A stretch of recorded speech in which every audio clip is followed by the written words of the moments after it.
இங்கே வந்திருக்கக்கூடியவர்கள் எல்லாம் இஸ்லாமிய கல்லூரி. நீங்களாம் கேள்விப்பட்டிருக்கீங்களா? பார்த்துருக்கீங்களா? இல்லை. இங்கே இஸ்லாமிய கல்லூரி ஒரு 100 வருஷத்துக்கு முன்னாடி தொடங்கப்பட்ட கல்லூரி. வாணியம்பாடியில் இருக்கு.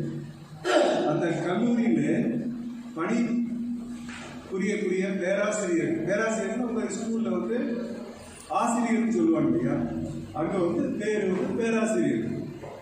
அவங்கெல்லாம் இங்கே வந்திருக்காங்க. இவங்க எல்லா பிஹெச்டி பட்டம் அப்படின்னு கேள்விப்பட்டிருக்கீங்க. அந்த பட்டம் பெற்று ஆராய்ச்சி செஞ்சு பட்டம் பெற்ற பேராசிரியர்கள்லாம் இங்கே வந்திருக்காங்க. ஓகே, இந்த கூட்டத்திற்கு தலைமை உரை ஆற்றி அமர்ந்திருக்கக்கூடிய மேன்மை மதிப்பிற்குரிய கோவிந்தசாமி ஐயா அவர்களே,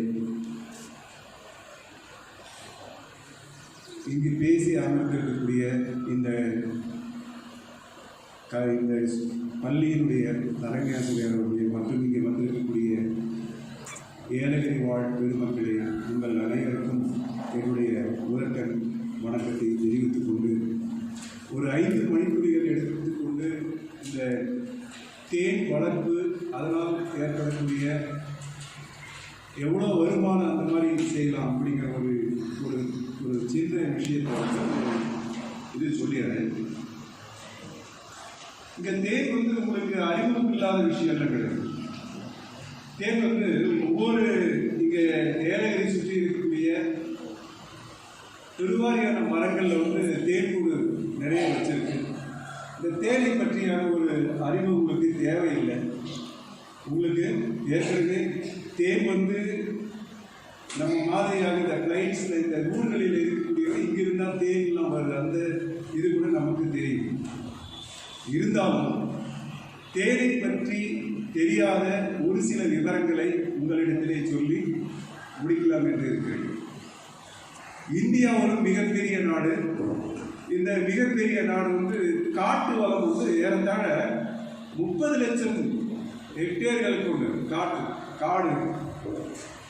இது இந்த ஏலகிரி மலைத்தொடர் அப்படிங்கிறது, அதாவது ஈஸ்டர்ன் காட்ஸ் கிழக்கு மலைத்தொடர் பகுதியில் இருக்கக்கூடியது இந்த ஏலகிரி. இது ஒரு 1000 மீட்டர் உயரத்திலே இருக்கக்கூடிய ஒரு பகுதி. அதாவது நம்ம இருக்கக்கூடிய இந்த பொன்னேரி காட்டிலும் இங்கே ஒரு 1000 மீட்டர் உயரத்திலே இருக்கக்கூடிய ஒரு பகுதி. இந்த இந்தியா முழுக்கவே இங்கே தேன் கூடு பார்த்துருப்பீங்க. அந்த தேன் கூட்டில் தேன் பூச்சிகள் ஒரு 4 வகையான தேன் பூச்சிகள். அதுக்கு ஆங்கிலத்தில் வெவ்வேறு பெயர் சொல்கிறாங்க. மிக உயரமான மலைகள், மரங்கள் மற்றும் இந்த உயரமான மலைகளில் ஒரு ஆள் உயரத்திற்கான ஒரு பெரிய ஒரு தேன் கூடு கட்டக்கூடிய மிகப்பெரிய தேன் பூச்சிக்கு அதுக்கு ஆங்கிலத்தில் டார்சேட்டா அப்படின்னு சொல்லுவாங்க. ஏபிஸ் டார்சேட்டா, அதுக்கு ஆங்கிலத்தில் பேர் அந்த மாதிரி வச்சிருக்காங்க. அது அதாவது அது எந்த விதமானவர்களுக்கு எந்த விதமான தீர்வு செய்யாது. ஆனால் அதுக்கு ஏதாவது தொந்தரவு செஞ்சோம் அப்படின்னா அது மிகப்பெரிய ஃபெரோஷியஸ் அப்படின்னா அபாயகரமானது. எல்லாம் கடிச்சே அதனுடைய விஷயம் மிக நச்சுத்தன்மை வாய்ந்தது. கொண்டு அவ்வளோ நச்சுத்தன்மை வாய்ந்தது. அது இந்தியாவில் இருக்கக்கூடிய அந்த தேன் பூச்சி ஆனது ஏறத்தாழ வருடத்திற்கு 50 லிட்டர் தேனை அதிலிருந்து பெறக்கூடிய 50 லிட்டர் தேன். இதற்கு அடுத்தபடியாக ஏபிஸ் இண்டிகா, அது ஆங்கிலத்தில் பேர் வச்சிருக்காங்க. இண்டிகா அப்படிங்கிறது அது ஒரு சிற்றின் அப்படின்னு பேர் வச்சிருக்காங்க. அந்த தேன் பூச்சியானது இது வீடுகளில் வளரக்கூடிய மாதிரி என்ன பண்ணலாம், அது காட்டில் வளரக்கூடியது. ராணி தேனை கொண்டு அதற்குரிய ஒரு பெட்டியை செஞ்சு நம்ம வீட்டு அருகாமையிலே அந்த ராணி தேனியை வச்சோம் அப்படின்னா அது என்னது முட்டையிட்டு சிறு சிறு தேனீக்கள் அதில் கூடு கட்டி அது வீடுகளில் கூட அது என்ன பண்ணலாம், தேனீக்கள் வளர்க்கலாம். அப்படி வளர்க்கக்கூடிய அந்த தேனியானது வருஷத்துக்கு ஒரு 20 லிட்டர் தேன், அது தேன் எடுக்கலாம். இதுதான் மிக அதிகபட்சமாக தேன் தரக்கூடிய பூச்சிகள். அது இல்லாமல் மிக சிறிய தேன் பூச்சி நீங்கள் பார்த்துருப்பீங்க வீடுகளில், சின்ன பொந்துகளில், மரப்பொந்துகளில் சின்ன சின்ன பூச்சி இருக்கு. அது அவ்வளவான பயன் தரக்கூடியது தேன் அதில் நிறைய கிடைக்கக்கூடியது கிடையாது. ஆனால் இத்தாலி நாட்டிலே இன்னொரு வகையான தேன் பூச்சி இருக்கு. அந்த பூச்சியானது வருஷத்துக்கு 300 லிட்டர் தேன் தரக்கூடிய, அந்த ஒரு கூட்டில் வருஷத்துக்கு 300 லிட்டர் தேன் தரக்கூடிய. அந்த 300 உங்களுக்கு தெரியும் தேன் எவ்வளோ மிக அவசியமானது. பிறந்த குழந்தைங்க வீட்டில் குழந்தை பறிச்சுச்சுன்னா தேன் எடுத்து முதல்ல நாட்டில் வச்சு அதை சுவை ஊட்டுவோம். அந்த தேன் இப்போ ஏன் அவசியம் ஆயிடுச்சுன்னா, இப்போ சர்க்கரை சாப்பிட்றோம். சர்க்கரை சாப்பிட்டா இப்போ இருக்கிற நிறைய வேதிப்பொருள் எல்லாம் போட்டு சர்க்கரை செய்யறதுனால இந்தியாவில் மிக அதிகமாக சர்க்கரை வியாதி வருது அப்படின்னு சொல்றாங்க. சர்க்கரை வியாதி. அதனால இந்த வெள்ளை சர்க்கரை சாப்பிடக்கூடாது, கரும்பு சர்க்கரை சாப்பிடலாம். தேன் மிகச்சிறந்த உணவு. ஒரு தேன் எவ்வளோ மிகச்சிறந்த உணவு அப்படின்னா, 1 லிட்டர் தேன்ல கிடைக்கூடிய சத்தானது ஏறத்தாழ 5 கிலோ மாமிசம் சாப்பிட்டா எவ்வளவு சத்து இருக்குமோ அவ்வளவு சத்து மிகுந்தது 1 லிட்டர் தேன். இது தேனுடைய தேவை சர்க்கரை சாப்பிட்டா சுகர் வருது. அதற்காகவே செயல்பட்டு கொண்டிருக்கக்கூடிய ஒரு அங்கம்தான் கல்லூரி. ஆனால் இந்த இஸ்லாமிய கல்லூரி அதையும் தாண்டி மாணவனின் பொருளாதாரம் எப்படிப்பட்டு இருக்கிறது, அவனுடைய சிந்தனை கலங்குகிறது, வழி தடம் மாறுகின்றது என்பதையெல்லாம் கருத்தில் கொண்டு அவர்களுடைய பெற்றோர்களுக்கு ஒரு நிரந்தரமான மிக சிறந்த உன்னதமான வருவாயை ஏற்படுத்தி தர வேண்டும் என்ற மிகச்சிறந்த எண்ணம் யார் சிந்தையில் உதித்ததோ இறைவனுக்கும் அவர்களுக்கும் நன்றியையும் பாராட்டுகளையும் வாழ்த்துதல்களையும் சொல்ல நான் மிகுந்த கடமைப்பட்டிருக்கின்றேன். இது சாதாரணமான ஒரு நிகழ்வு அல்ல.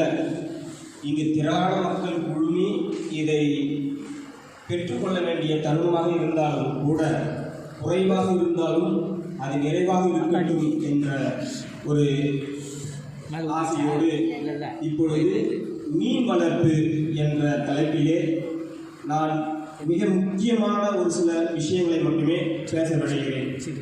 ஏனென்று சொன்னால் இதனை பிற்காலத்திலே நடைமுறை செய்யப்படுகின்ற பொழுது உங்களுக்கு மிகவும் பயன்பாட்டுக்கு உதவும் என்பதன் அடிப்படையிலே ஆரம்பிக்கின்ற மீன் வளர்ப்பு பொதுவாகவே 5 வகை தான். ஒன்று நன்னீர் வளர்க்குறது, இன்னொன்று கடல் நீரில் வளர்க்குறது, இன்னொன்று பார்த்தீங்கன்னா கடல் நீரும் நன்னீரும் சேர்ந்த ஒரு இடம் உவர் நீர். அது உப்பாகவும் இருக்காது, இனிப்பாகவும் இருக்காது, கொஞ்சம் உப்பு கறிக்கிறோம் அவ்வளோ, அது உவர் நீர். அதுக்கப்புறம் பார்த்தீங்கன்னா வண்டை மீன் வளர்க்குறது. இது எல்லாம் இந்த நன்னீர்லேயே பல வகையான மீன்களை ஒன்றா வளர்க்குறது. நம்ம ஒரு பாண்டு அப்படின்னு எடுத்துக்கிட்டோம்னா, ஒரு குளம் எடுத்துக்கிட்டோம், மீன் குளம் எடுத்துக்கிட்டோம்னா அதில் பெரும்பாலும் விரால் விட்டோம்னா விரால் மட்டும்தான் வளர்க்கும், வேறு எதாவது வளர்க்க மாட்டோம். ஆனால் கூட்டின மீன்கள் அப்படின்னு ஒரு வகை, அதில் பார்த்தீங்கன்னா ரோகு, கட்லா, மிர்கா, வெள்ளிக்கண்டை, சாதா கண்டை போன்ற மீன்களை எல்லாம் விட்டு வளர்த்தோம்னு சொன்னால் மிகச்சிறந்த லாபம். ஏனென்று சொன்னால் ஒரு சில நாம் பாண்டு இந்த மீன்களுடைய குளம் 5 அடி தண்ணி நிரப்பும். அந்த 5 அடி தண்ணியிலையும் எல்லா மீன்களும் மேலே இருக்க போகிறதில்ல, எல்லா மீன்களும் கீழே இருக்க போகிறதில்ல. ஒரு சில லேயரோட ஒளியினுடைய சூரிய ஒளியோட வெளிச்சத்தின் அடிப்படையிலே ஒரு சில மீன்கள் 2 அடிக்கும், ஒரு சில மீன்கள் 3வது அடியிலும், ஒரு சில மீன்கள் குளத்தினுடைய அடிமட்டத்திலும் வாழக்கூடியதாக இருக்கும். அதுக்கேற்ற தகவமைப்போடு இருக்கும். ஆகவே இந்த கூட்டின மீன் வளர்ப்பு மிகவும் சிறந்ததாக ஒன்றாக இருக்கும், அதிகமான லாபகரமானதாகவும் இருக்கும். ஏனென்று சொன்னால் முழுமையான தீவனத்தை அது பெற்றுக்கொண்டிருக்கும். மேலே இருக்கக்கூடிய மிதவை நுண்ணுயிரிகளான உயிர்களுக்கு மேலே இருக்கக்கூடிய இந்த சாதாரண கண்டைகள் எல்லாம் அதை பிடித்து தின்று அது வளர ஆரம்பிக்கும். குறைஞ்சது அதிகபட்சமாலாம் ஒன்று 3 மாதத்தில் 1/2 கிலோ வளரும். இதுக்கெல்லாம் போயிட்டு நம்ம பெருசாக ஒரு முதலீடு செய்ய வேண்டிய அவசியமும் கிடையாது. அப்படி முதலீடு புதுசாக ஒன்று ஆரம்பிக்கணும் அப்படின்னு சொன்னால் கிட்டத்தட்ட 70% மத்திய அரசு மானியமாக தரது தயாராக இருக்குது. நாம் செய்ய வேண்டியது எல்லாமே ஒன்றும் இல்லைங்க. நான் இப்போ ஒரு சின்ன கணக்கு, 7 லட்ச ரூபாய் ஒரு பாண்டு ஆரம்பிக்கிறீங்கன்னு வச்சுங்களேன். நீங்கள் 5 லட்ச ரூபா செலவு பண்ணால் போதும், 2 லட்ச ரூபா செலவு பண்ணால் போதும். மீதி 5 லட்ச ரூபாயை மத்திய அரசு தரத்துக்கு தயாராக இருக்குது. ஆனால் இதையெல்லாம் நாம் எப்படி வாங்கணும் அப்படின்றது தான் இங்கே இருக்கிற ஒரு மிகப்பெரிய கேள்விக்குரிய. இதையெல்லாம் உங்கள்கிட்ட கொண்டு சென்று சேர்க்க வேண்டும் என்பது ஆசைதான் இந்த இஸ்லாமிய கல்லூரியினுடைய நோக்கம். ஆகவே எந்த வகை மீனாக இருந்தாலும் சரி, இப்பொழுது எல்லாம் இறால் மீன் பார்த்தீங்கன்னா மிக பெரும்பான்மையான அளவிற்கு ஏற்றுமதி செய்யப்படக்கூடிய ஒரு மீன். அதில் சாதாரண நன்னீரில் கூட நாம் குடிக்கக்கூடிய தண்ணீரில் கூட வளர்க்கலாம். அது ஒரு கிலோ 700 ரூபாயிலிருந்து குறைஞ்சபட்சம் 700 ரூபாயிலிருந்து 1200 ரூபா வரைக்கும் இருக்குது. மீன் மிகச்சிறந்த உணவு. இதில் யாராலையும் கெடுதல் சொல்றதுக்கு ஒன்றும் கிடையாதுங்க. அதுக்கு முன்னாடி தலைவலி, காய்ச்சல், ஜுரம் அப்படின்னா இந்த மெத்திலியெல்லாம் போட்டு இடித்து ரசம் வச்சு கொடுத்தாங்கன்னா சளி, காய்ச்சல் எல்லாம் குணமாக இருக்கும். 2 வேளை சாப்பிட்டா போதும். மருந்து அதுதான், சாப்பாடும் அதுதான். இன்னைக்கு இருக்கக்கூடிய 1008 பிரச்சனையை மீன் என்ற ஒரே ஒரு உணவு உங்கள் ஆரோக்கியத்தை மேம்படுத்தும். ஆகவே எவ்வளவு சீக்கிரமாக உங்களுடைய பொருளாதாரத்தை மிகவும் மெருகேற்றக்கூடிய சூழ்நிலை வேண்டுமோ என்று ஆசைப்பட்டீர்கள் என்று சொன்னால் நீங்கள் தாராளமாக மீன் வளர்ப்பிற்கு வரலாம். அந்த மீன் வளர்ப்பிற்கு வருவதாக இருந்தால் நாங்கள் கொடுக்கக்கூடிய இந்த புத்தகமே போதுமானது. இதில் எவ்வளவு அளவு குட்டை வெட்ட வேண்டும், எவ்வளவு அளவு கரை இருக்க வேண்டும், தண்ணி எவ்வளவு நிரப்ப வேண்டும், ஒரு சென்ட்டுக்கு எத்தனை மீன்களை விட வேண்டும் என்ற எல்லா விதமான கணக்குகளும், அரசு மானியம் எவ்வளவு கிடைக்கும், அது எங்கு வாங்கலாம், எல்லா விவரத்தையும் இதில் கொடுத்திருக்கும். இன்னும் சற்று நேரத்திலே இதை உங்களுக்கு எல்லோருக்கும் ஐயா அவர்கள் விநியோகம் செய்வார்கள் என்று கூறிக்கொண்டு இந்த மிகச்சிறந்த வாய்ப்புக்கு நன்றி பாராட்டி இடம் அமர்கிறேன். நன்றி, வணக்கம். எவ்வளோ 100 கிலோ காடுகளுக்கு தேவை அப்படின்றதுனால அது நம்ம கல்லூரியிலே வந்து வளர்க்குறோம். மண்புழு உரம் வந்து தயாரிச்சுக்கிட்டு இருக்கிறோம். அது எப்படிங்கிறத யார் எந்த நேரத்தில் வேணாலும் வந்தீங்கன்னா நிச்சயமாக அதை பார்க்கலாம். அதனுடைய பயிற்சி வந்து வெறும் 1/2 மணி நேரம் தான். 1/2 மணி நேரம் வந்து பார்த்தீங்கன்னா போதும், அதோட பயிற்சி கிடச்சிடும். ரொம்ப எளிமையான ஒன்று. அதனுடைய பயன் வந்து ஏராளமானது. செடிகளுக்கு இப்போ பணம்லாம் பார்த்தீங்கன்னா ரொம்ப கம்மியாக காய் விட்டுருக்கு. நீங்கள் அந்த மண்புழுவோட உரம் வந்து ஒரு 1/2 மூட்டை போட்டிங்கன்னா போதும். அது சீசனில் அதோடைய விருத்தி வந்து அதிகமாக கிடைக்கும். ஸோ மண்புழுவுடைய உரம் வந்து அவ்வளோ ஒரு முக்கியமான ஒன்று. அடுத்தது வந்து அதை மண்புழு வளர்க்குறதுக்கு ரொம்ப வந்து கஷ்டமான இல்லைன்னா இல்லை. ஒரு சின்னதாக ஒரு தொட்டி, அந்த தொட்டியில் வந்து செங்கல் கல்லெல்லாம் போட்டு வச்சுருங்க, உடஞ்ச துண்டுகள். அதுக்கு மேலே ஒரு மணல், அதுக்கப்புறம் வந்து நம்மளுடைய சாதாரண மண். அந்த மண் போட்டுட்டு வீட்டில் இருக்கக்கூடிய காய்கறி கழிவு தான் பசங்க ஸ்கூலில் சாப்பிட்டு இருக்கிறாங்க, அதோடைய வேஸ்ட்டு பொருள், அதோடைய பொருளையும் அந்த தொட்டியில் போட்டோன்னா போதும்.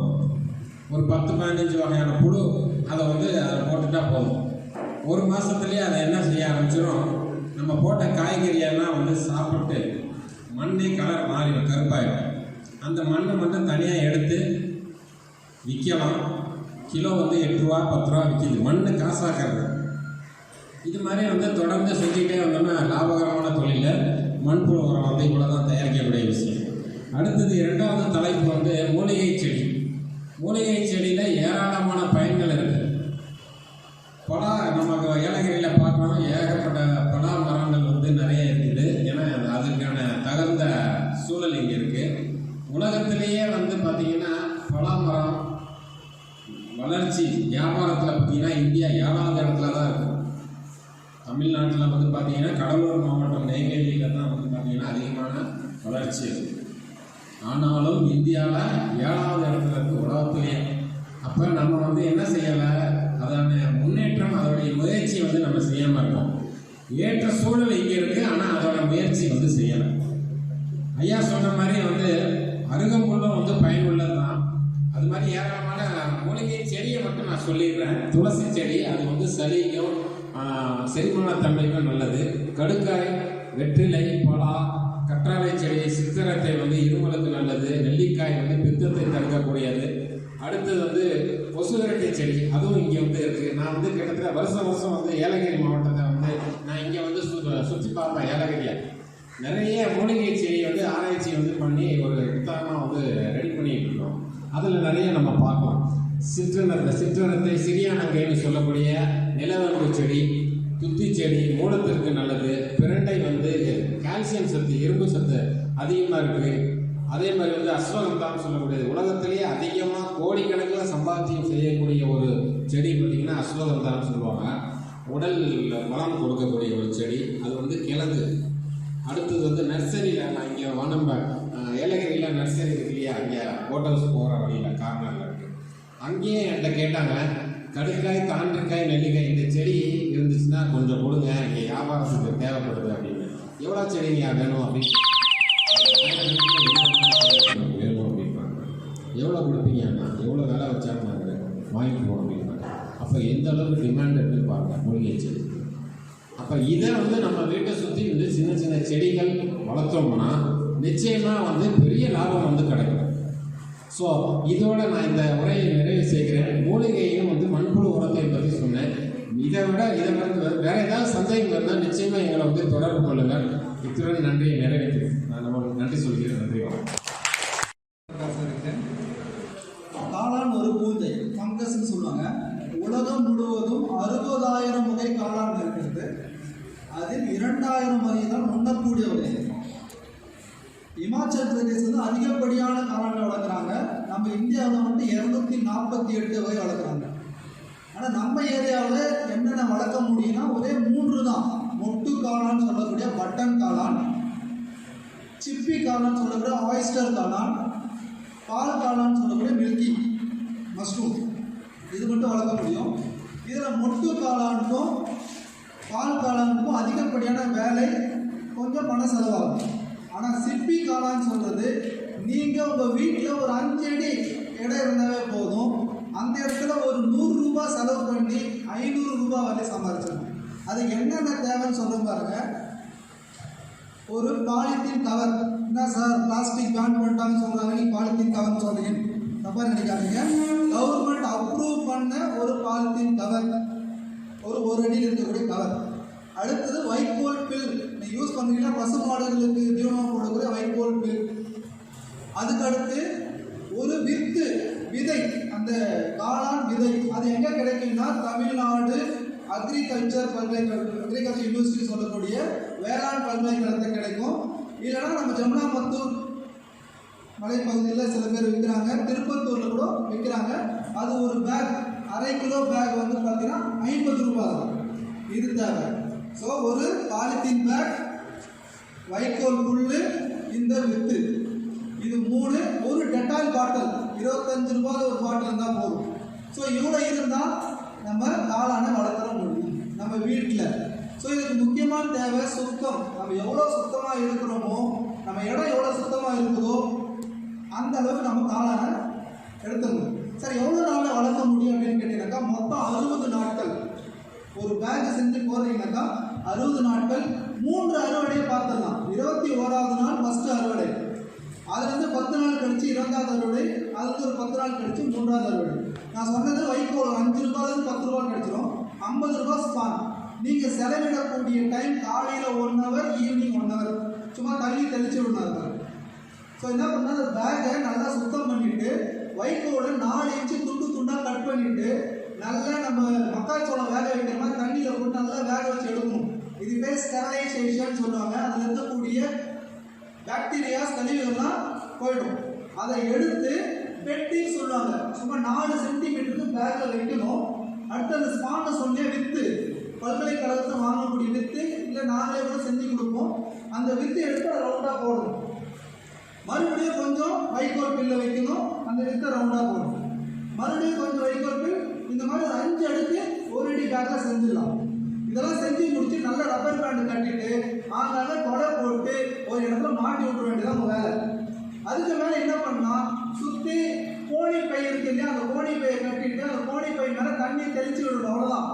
ஒரு ஹியூமிடிட்டின்னு சொல்லுவோம். அந்த இடத்துடைய ஈரப்பதத்தை நீங்கள் மெயின்டைன் பண்ணால் போதும். தன்னால் வளர ஆரம்பிச்சது. எவ்வளோ செலவு பண்ணுறீங்க? 55 ரூபாயிலேருந்து 60 ரூபா செலவு பண்ண போகிறீங்க. 1 கிலோ காளான் உங்களுக்கே தெரியும் 200 ரூபாயிலேருந்து 300 ரூபா வரை கிடைக்குது. இதுவே மருத்துவம் சம்மந்தப்பட்ட காளான்னா 1 கிலோ 2000 ரூபாய் வரை இருக்குது. ஸோ ஒரு பேக்கில் நீங்கள் 300 ரூபாயிலேருந்து 500 ரூபாய் சம்பாதிக்க முடியலக்கா. உங்கள் வீட்டில் 10 அடி இடம் இருந்தால் போதும் 1000 2000 சம்பாதிக்கலாம். இவ்வளோ பெரிய இடம் இருந்தால் பல லட்சங்கள் சம்பாதிக்கலாம். உங்களுடைய உழைப்பு காலையில் 2 மணி நேரம், சாயந்தரம் 2 மணி நேரம் உழைப்பு இருந்தால் போதும். சிப்பி காளான் நல்ல முறையில் பலன் தரக்கூடியது. ஜமுனா மருத்துவ பகுதியில் சில பேர் செஞ்சுட்டு இருக்காங்க. நல்ல பலன் கிடைச்சிருக்கு. அவங்க வெளிநாடுகளுக்கும் எக்ஸ்போர்ட் பண்ணி பல லட்சம் ரூபாய் சம்பாதிச்சிருக்காங்க. ஏன் இங்கே வந்து சொல்லணும்னா மலை பகுதிகளில் அந்த ஈரப்பதம் தன்னாவே இருக்கும். நீங்கள் எதுவும் பண்ண தேவையில்லை. சூழ்நிலைகள் பக்காவாக இருக்குது. உங்களுக்கு வெயிலும் கரெக்டாக இருக்குது, தண்ணியும் இருக்குது. கொஞ்சம் வேலையை செஞ்சால் போதும். காலையில் 1 மணி நேரம், சாயந்தரம் 1 மணி நேரம் வேலை செஞ்சால் போதும். உங்களுக்கு நல்ல பலன் கிடைக்கும்னு சொல்லி வாய்ப்பு நன்றிகள் சொல்லியிருக்கோம். நன்றி.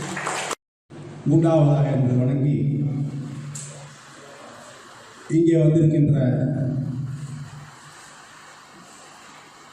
மாணவ செல்வங்களே மற்றும் பொதுமக்களே, இந்த விழாவினை சீரும் சிறப்புடன் தலைமையேற்று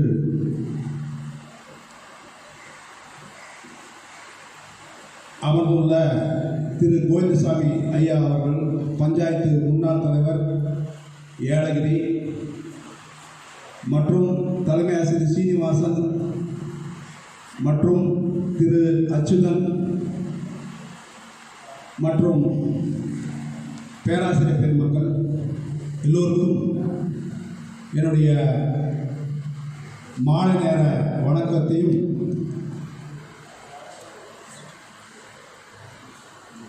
அஸ்ஸலாமு அலைக்கும்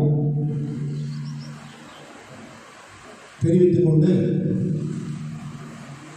எனக்கு கொடுத்திருந்த தலைப்பு பட்டுப்புழு வளர்ப்பு முறை. இது ஏற்கனவே உங்களுக்கெல்லாம் மிக பரிச்சயமான ஒரு தொழில் என்பது எனக்கு தெரிகிறது. இந்த பட்டு வளர்ச்சி துறை என்று ஒன்று உள்ளது, சென்ட்ரல் செரிகல்ச்சர் டிபார்ட்மெண்ட். அந்த சென்ட்ரல் செரிகல்ச்சர் டிபார்ட்மெண்ட் மூலமாக நமது இந்தியாவிற்கு உலகிலேயே 2வது வருமானம் தரக்கூடிய ஒரு துறையாக திகழ்கிறது. உலகிலேயே முதலில் பட்டு என்று ஒன்றை அறிமுகப்படுத்தியவர் சீனர் தான் முதலில் பட்டை உலகத்துக்கு அறிமுகப்படுத்தியவர். சீனருடைய பங்கு பல உதாரணங்களை கொண்டுள்ளது. அவருடைய கண்டுபிடிப்பு பல விதமான உதாரணங்கள் நமக்கு பயனுள்ளதாக அமைந்திருக்கிறது. அதில் முக்கியமாக இந்த பட்டு வளர்ப்பு முறையானது மல்பெரி இலை என்று சொல்லக்கூடிய ஒரு குறிப்பிட்ட இலையில்தான் அந்த பட்டு புழுவானது, அந்த பட்டு புழுவானது அதை சாப்பிட்டு கொண்டு உயிர் வாழும். ஆகவே நீங்கள் தனித்தனியாக பிரித்துக் கொள்ளலாம். வீட்டிலே ஒரு மல்பெரி செடியை வளர்த்தாலும் அது பணம் வருகிறது. மல்பெரி செடியை வளர்த்தாலும் பணம் வருகிறது. இந்த பட்டுப்பூச்சினுடைய முட்டையானது மல்பெரி இலையின் மேல் ஏற்கால ஒரு பெண் பூச்சியானது 100 அல்லது 500 முட்டைகள் இடும் என்று ஒரு கணக்கு சொல்கிறது. அந்த முட்டையானது அந்த மல்பெரி செடியிலே வளர்ந்து புழுவாக மாறுகிறது. அடுத்த ஸ்டேஜ் புழுவாக மாறுகிறது. அடுத்த நிலை புழுவாக மாறுகிறது. அது பார்த்தீங்கன்னா ஏற்கனவே அந்த கம்பளி பூச்சி மாதிரியே இருக்கும். கருப்பாக இருக்கும், கம்பளி பூச்சி மாதிரியே இருக்கும். அது அந்த மல்பெரி செடியை சாப்பிட்டு வளர்ந்து ஒரு 20 நாட்கள் பிறகு பீப்பா என்று சொல்லக்கூடிய நார்வா ஸ்டேஜ், பீப்பா ஸ்டேஜ் என்று சொல்லக்கூடிய அந்த நிலையிலே அது இன்ஸ்டார் என்று 4 நிலையிலே அது வளர்கிறது. அந்த இன்ஸ்டார் என்று சொல்லக்கூடிய அந்த நிலையிலே அந்த பீப்பாவை அது வாயிலிருந்து பட்டுவை உற்பத்தி செய்கிறது. பிறகு அதனுடைய உடல் முழுவதும் பட்டு நூல்களாக சேமித்து வைத்து வருகிறது. அந்த கிரைசாலிஸ் என்று சொல்லக்கூடிய அந்த நிலையில எடுத்து வெந்நீரிலே போட்டு அதை நூலாக தயாரிக்கிறார்.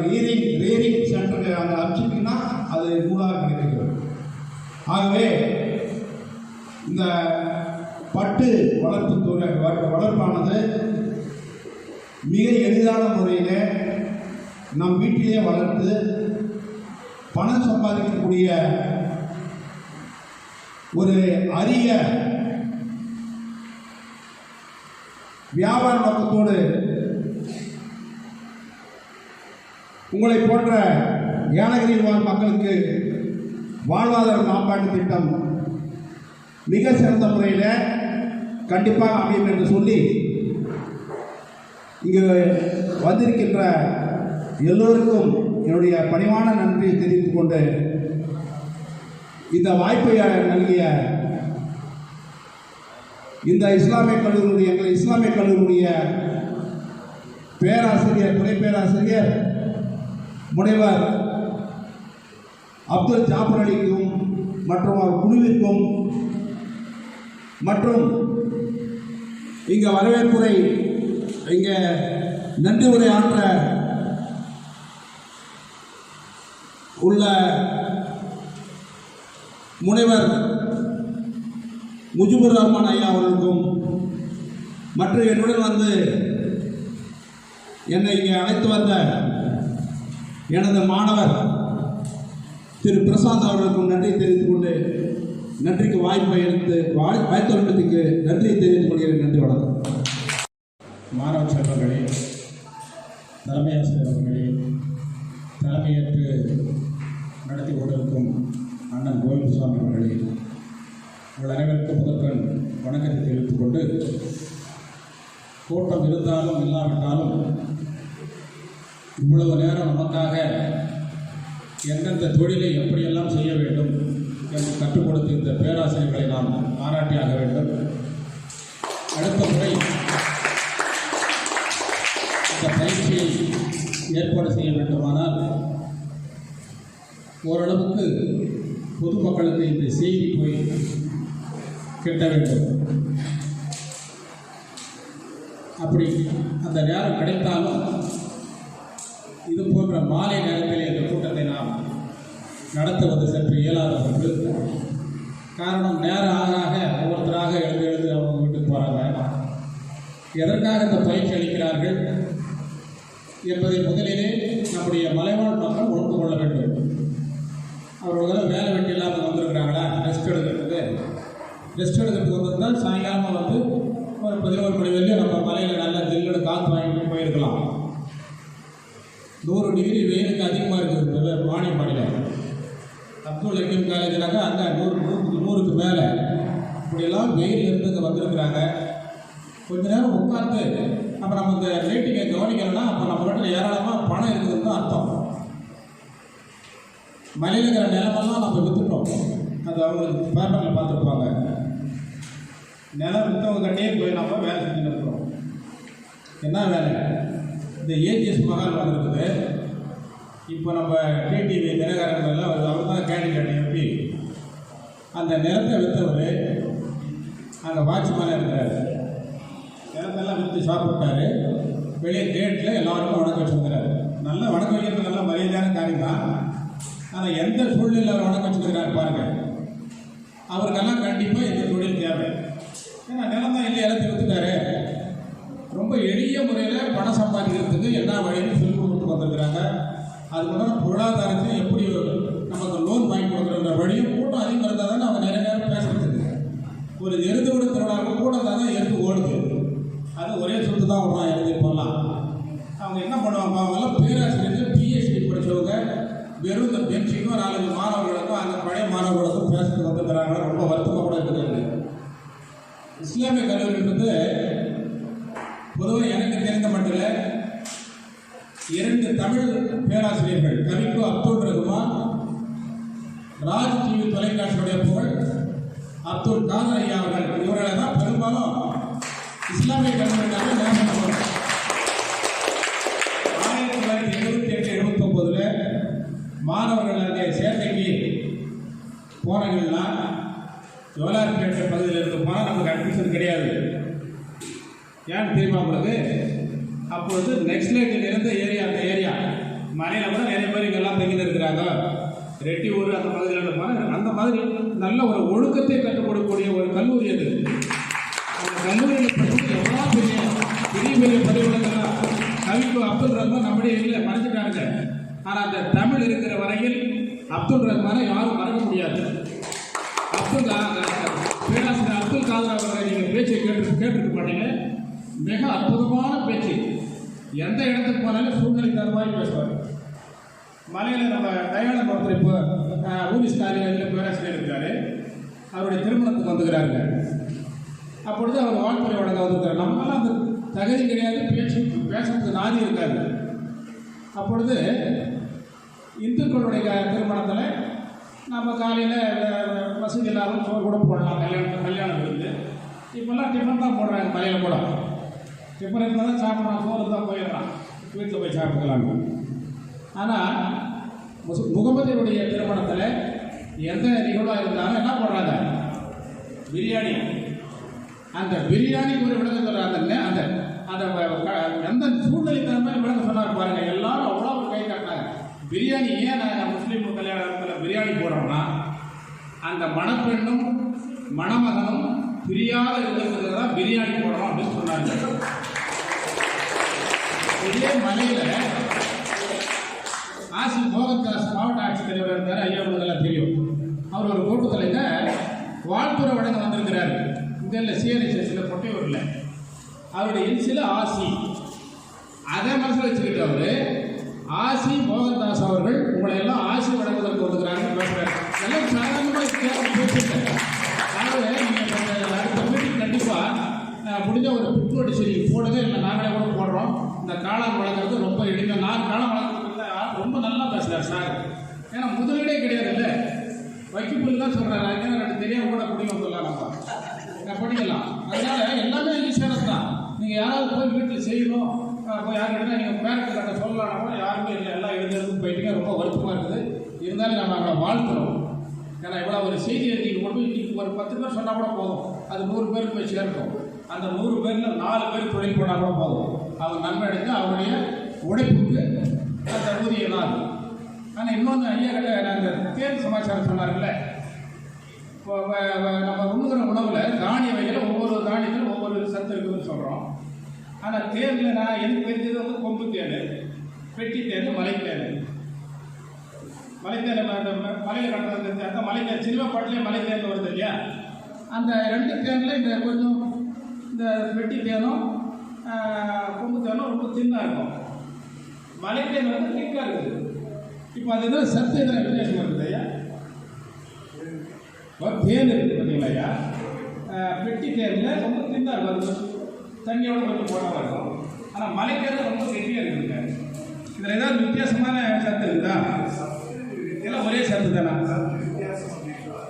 அந்த பகுதியில் இருக்கக்கூடிய இந்த ஆவணங்களிலிருந்து பெறப்பட்ட அந்த இதை சார்ந்து இருக்காங்க சார். ஏன்னா இப்போ குழந்தைகளுக்கு எதாவது கொடுக்கணும்னா வீட்டு தேர்வு தான் தேடி தேடி வாங்குறாங்க, இல்லைன்னா கொம்பு தேர்வு தான் கொஞ்சம் போட்டாங்கன்னு சொல்கிறாங்க. இந்த மலை தேர்வை யாரும் அதிகமாக விரும்புறதில்லை. ஆனால் அது சார் சொன்ன மாதிரி மலை தேர்வு இப்போ நம்ம கடைகளில் வெள்ளம் பாக காய்ச்சி பாட்டில் அடிச்சு வைக்கிறாங்க, போகும்போது வாங்கிட்டு போய் பறிக்கிறாங்க. எல்லாமே நல்ல தேர் கிடையாது. ஆனால் அந்த சார் சொன்னார் ஒரு தேர் வந்து ரொம்ப விஷமான விஷப்பூச்சின்னு. உண்மை எனக்கு தெரிஞ்சு நம்ம கொட்டையூரில் மலையம்மன் கோயில் இருக்குது, பெரியநாச்சம்மன் கோயில் இருக்குது. அங்கே திருப்பதியில் ஒரு பெரியவர் இருந்தார், அவர் செத்து போயிட்டார். அவருடைய மாட்டை தேடி கழிச்சு செத்து போச்சு அந்த மாடு. அவ்வளோ விஷம். நல்ல கருத்தெல்லாம் சொன்னாங்க, கேட்கறதுக்கு ஆளுங்க தலைவர் மத்தியில் எடுத்து போயிட்டாரு. இப்படி போகக்கூடாது. அது அவர் சொல்ல வந்த அவங்களுக்கு அந்த என்ன அவங்களுக்கு தயார் ஒரு மேடல் பேசுகிற சாரா இல்லை. எவ்வளோ தயார் பண்ணி வந்திருப்பாங்க தெரியுமா அவங்க? இந்த வெறும் பெஞ்சிங்கும் சவுத்துன்னு சொன்னால் யார் கேட்க போது போய் அடுத்த மீட்டிங்கு தலைவர் சொல்கிறது அட்லீஸ்ட் ஒரு 50 பேர் சேருங்க. அதுவே நாளடைவில் அவருக்கு ஃபுல்லாக கூட சேர்ந்துடும். ஃபோன் பண்ணி அவருக்கு சொல்கிறாரு, ஃபோன் பண்ணி சார் தலைவர் சொல்கிறாரு. தலைவர் பேசி யாரும் கேட்கல. ஏன்னா அவர் காசு சம்பாதிக்கிறது சொல்கிறாரு, நம்ம கிட்ட தான் காசு இருக்குது, அதனால் அப்படி இருக்கிறாங்க. தயவுசெய்து இந்த பழைய மாணவர்கள் நீங்கள் உங்கள் பெற்றோருக்கு சொல்லி அடுத்த கூட்டத்தை கொஞ்சம் நிறைய பேரை கூப்பிட்டு வாங்க, இன்னும் நிறைய செய்திகளோடு வருவாங்க அப்படின்னு சொல்லிட்டு இந்த பயிற்சி எடுத்த அத்துணை பேராசிரியர்களுக்கும் என்னுடைய பாராட்டுதலையும் வணக்கத்தையும் தெரிவித்துக் கொண்டு வாய்ப்புக்கு நன்றி கூறி விடைபெறுகிறேன். நன்றி. ஏற்று சீரும் சிறப்புமாக நடத்தி தந்த மேலாள் பஞ்சாயத்துடைய தலைவர் நம்முடைய வேல்சாமி அவர்களுக்கு இஸ்லாமிய தொழில் சார்பாகவும் பேராசிரியர்களுக்கு சார்பாகவும் பார்வையாளர் சார்பாகவும் மாணவர் சார்பாகவும் நெஞ்சார்ந்த நன்றியை முதலில் தெரிவித்துக் கொள்கிறோம். இந்த நிகழ்ச்சிக்கு முன்னிலை மற்றும் வாழ்க்கை வழங்கிய இப்பள்ளியினுடைய தலைமை ஆசிரியர் மிகச்சிறந்த ஒரு மனிதர். நாங்கள் வர்றதுக்கு முன்பே இந்த நிகழ்ச்சிக்கு எப்போ அவங்க வருவாங்க அப்படின்னு அவங்களோடு காத்து கொண்டிருந்தார். இப்படிப்பட்ட ஒரு தலைமை ஆசிரியர் இந்த பள்ளிக்கு எழுதியிருக்கிறார். அவர் நாட்டு நலப்பணி திட்டத்தில் அவர் ஒருங்கிணைப்பாளராக இருக்கிறார். ரொம்ப சந்தோஷமாயிடுச்சு. நானிகள் கல்லூரியில் நாட்டு நலப்பணி ஒரு பேராசிரியர், திட்ட அலுவலர், அவரை திட்டவருடைய சந்திக்கும் ரொம்ப சந்தோஷமாயிடுச்சு. நிச்சயமாக அடுத்து அவருடைய பள்ளியிலே நாட்டு நலப்பணி திட்டம் என்ற ஒரு நிகழ்ச்சி இருக்குமே ஆனால் அது இஸ்லாமியர்களுடைய பேராசிரியர் பெருமக்கள் யாராவது ஒருவர் பங்கெடுத்து இந்த பள்ளிக்கு பெருமை சேர்ப்பார்கள். அவர்கள் இந்த பள்ளியினுடைய தலைமை ஆசிரியர்களுக்கு நாங்கள் நெஞ்சார்ந்த நன்றியை வாழ்க்கை இந்த நிகழ்ச்சிக்கு வரவேற்பாற்றிய என் கல்லூரியுடைய உயிர்நுட்பத்துடைய பேராசிரியர் டாக்டர் ஜாஃபர் அலி மிகச்சிறந்த ஒரு அறிவியல் விஞ்ஞானி. மிக விரைவில் அவர் ஒரு உயர்ந்த ஒரு ஆய்வியல் நோக்கில் அவர் மிகச் சிறப்பான ஒரு விருதை பெறக்கூடியவர். சும்மா ஏதோ கல்லூரியில் பணியாற்றுகிறோம், சம்பளத்தை வாங்குகிறோம், மனைவி மக்களோட வாழ்ந்து கொண்டிருக்கிறது, அது வாழ்க்கையில் வாழ்ந்ததாக ஒரு அர்த்தம் இருக்காது. எதை செய்தாலும் அந்த சிந்தனையோடு சீரிய முறை செய்ய வேண்டும். தமிழ் சமூகத்திற்கு நம்மளை அடையாளம் காட்டப்பட வேண்டும் என்ற அந்த உயரிய நோக்கத்தோடு உயிர் தொழில்நுட்பத்தில் மிக சீரும் சிறப்பாக பணியாற்றி இருக்கக்கூடிய நம்முடைய ஜாஃபர் அவர்களை நான் இந்த நேரத்தில் நன்றி தெரிவித்துக் கொள்கின்றேன். நம்முடைய தலைவர் அச்சுமணி அவர்கள் இல்லாவிட்டாலும் அவர்கள் நினைவு கூற வேண்டியது கடமை. அவர் வருகிறாவிட்டாலும் அவருடைய வாழ்க்கை நமக்கு இருக்குது. ஏன்னா அடுத்த நிகழ்ச்சிக்கு அவர் கண்டிப்பாக அவர் கலந்து கொள்வார்கள். நம்முடைய வேல்சாமி அவர்கள் அவர் அழைத்து வந்து அந்த நிகழ்ச்சியில் கலந்து கொண்டு மின்மன சிறப்பிற்கு அவருக்கு நாங்கள் நன்றியை தெரிவித்துக் கொள்கிறோம். அதுக்கடுத்து நிலையில் பார்த்தீங்கன்னு சொன்னால் அந்த சிறப்பு பயிற்சி கொடுத்த பேராசிரியர் மக்கள் நம்முடைய மூத்த பேராசிரியர் முபாரிக் ஐயா, மஹபூல் ஐயா, அதுக்கு பார்த்தா இந்த ராஜ்குமார் அப்துல் கொள்ளும் வந்துக்கிறாங்க பாருங்கள் மேல் சாஸ்திரத்துலேருந்து. அதுக்கு நம்முடைய மகேந்திரமணி, நம்முடைய இயற்கைத்துறை பேராசிரியர் முகமது அலி, அப்புறம் பார்த்தா நம்முடைய தாரிக் சார், நம்முடைய அர்ஷன், நம்முடைய கல்லூரிய மாணவர் ஆதில் சார் வந்துருக்கிறார், நம்முடைய தமிழ்துறை பேராசிரியருடைய கோவிந்த் சார் ராஜன் வந்துருக்கிறாங்க. அத்தனை பேர் நம்ம நன்றி சொல்ல கடமை. நம்ம முடிவு தெரியாத நன்றி சொல்ல உங்கள் கடமைப்பட்டிருக்கின்றோம். ஆகையால் இந்த நிகழ்ச்சி வந்து ஒரு ஏற்கனவே சொல்வது போல ஒரு தொடக்கமாக இருந்தாலும் அடுத்த ஒரு நிகழ்ச்சி வந்து சிறப்பாக நடைபெறும். ஆகையால் இந்த நிகழ்ச்சி நாங்கள் நடத்த முடியாதா? நம்ம அச்சுறுதியாக முதல்ல பேசும்போது அதெல்லாம் முடியாது, அந்த மாலை நேரத்தில் வச்சுக்கிட்டு எலெக்ஷன் நேரத்தில் மக்களை பார்க்க முடியாது அப்படின்னு சொன்னால், இருந்தாலும் ஒரு சிறு ஒரு ஆலோசனை கூட்டம், ஒரு சிறப்பு கூட்டம் நடத்துகிறோம் ஐயா அப்படின்னு சொன்னால் உடனே இல்லை அதுக்கு அந்த ஏற்பாடு தந்த லட்சுமண தலைவர் நேற்று வந்து தலைவரை வந்து ஹில்ஸ் ரோட்டில் பார்த்தோம். பார்த்து ரொம்ப பிஸி, எல்லா நேரத்துலையும் பிஸி இருந்தாலும் இந்த நிகழ்ச்சிக்கு இறுதி வரைக்கும் உட்காந்து இந்த நிகழ்ச்சிக்கு ஒரு முழு வடிவம், ஏன்னா தலைமை பொறுப்பு ஏற்றுக்கிறாங்க. தலைவர் பொறுப்பு ஏற்று மிக சிறப்பாக வழிநடத்தி சென்ற நம்முடைய தலைவர் அவர்களுக்கு நாங்கள் நெஞ்சார்ந்த நன்றி தெரிவித்துள்ளோம். குறிப்பாக இந்த நிகழ்ச்சியை நடத்துவதற்கு அனுமதி வழங்கிய எங்கள் கல்லூரியுடைய செயலர். ஏன்னா செயலர் அனுமதி இல்லைன்னா இந்த நிகழ்ச்சிக்கு நான் நடத்த முடியாது. ஏதோ ரோட்டில் போய் ஒரு நிகழ்ச்சி நடத்திட்டு சொல்ல முடியாது. ஏன்னா பாரம்பரியத்துக்கு நம்ம இஸ்லாமிய கல்விக்கு ஒரு வரலாறு, எதையும் நேர்மையாக திறமையோடு எதிர்மறையாக செயல்படக்கூடாது. அந்த அடிப்படையிலேயே கல்லூரியுடைய செயலர் அவருடைய அனுமதி பெற்று கல்லூரியின் முதல்வர் அவருடைய பரிந்துரையோடு இந்த நிகழ்ச்சியை ஒரு 10 நாட்களாக மேற்கொண்டு இந்த நிகழ்ச்சி சிறப்பாக நடத்தி கொண்டிருக்கிறார்கள். அந்த நிகழ்ச்சிக்கு ஒப்புதலும் வழங்கிய கல்லூரி செயலர் அவர்களுக்கும் கல்லூரி முதல்வர் அவர்களுக்கும் அனைத்து பேராசிரியர்களுக்கும் நான் இந்த நேரத்தில் நன்றியை தெரிவித்துக் கொள்ள கடமைப்பட்டிருக்கின்றோம். இந்த நிகழ்ச்சிக்கு மிகவும் முக்கியமான ஒரு கதாநாயகன் யார் சொன்னால் பார்வையாளர் நீங்கள் தான். இந்த பேராசிரியர் பெருமக்கள் எடுத்து சொன்ன விதத்தை நீங்கள் உருவாக்கி கொண்டு நீங்கள் படித்தவங்களை விட இன்றைக்கி படிக்காதவங்க தொழில் தொடங்கியவங்க இன்றைக்கி விண்ணை மூட்டும் அளவுக்கு வளர்ந்துட்டு வராங்க. காரணம் என்னன்னா அவங்களுக்கு ஒரு ஆற்றல், அவங்களுக்கு ஒரு உயிர்ப்பு சக்தி அவங்களுக்கு கிடைச்சிருக்கு. யாரும் வழிகாட்டுறாங்க. நீங்கள் பார்த்தா வழிகாட்டுறதுக்கான ஆட்கள் நமக்கு குறைவாக இருக்கிறாங்க. ஏன் அப்படின்னு சொன்னால் இவன் வளர்ச்சி அடைஞ்சிடுவான் அப்படின்னு அதுபோல இருக்கக்கூடாது. இங்கே வருகை இருக்கிற மாணவ செல்வங்கள் பார்வையாளர் அனைவரும் நீங்கள் தங்களுடைய எந்த தொழிலை மேற்கொண்டீர்கள் அதை முக்கியமாக தேர்ந்தெடுத்து தன்னுடைய வாழ்க்கையிலே முன்னேற்ற பாதையில் செல்ல வேண்டும். இந்த பள்ளியில் படித்த நம்முடைய மாணவருடைய தந்தையார் அவர்களுக்கு நாங்கள் போய் சந்தித்தோம். கண்டிப்பாக நான் வந்துடுறேன் அப்படின்னு சொன்னால் அவர்கள் வருகை இந்த நிகழ்ச்சிக்கு சிறப்பு செய்திருக்கின்ற அவர்களையும் நான் இந்த நேரத்தில் நன்றி தெரிவித்துக் கொள்கிறேன்.